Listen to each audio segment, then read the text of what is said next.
Welcome to Home Education Today. आज जानिबा केउं देश केबे स्वाधीन हैला।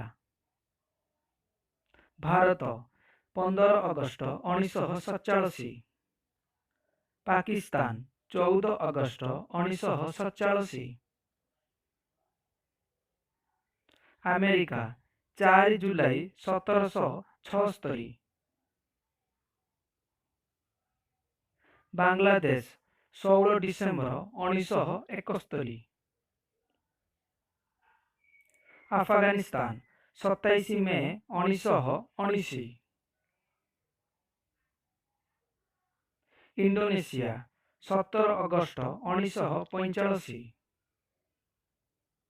Finland 6 December 1917। सोमालिया 1 जुलाई 1960।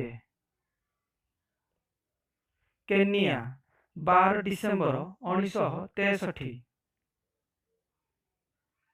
Philippines 12 June 1898। Vietnam 2 December 1969। Mexico 16 December 1810। Burma 4 January 1948। Malaysia 31 अगस्त 1963। For more GK question with answer, please subscribe my channel Home Education Today. Thank you for watching.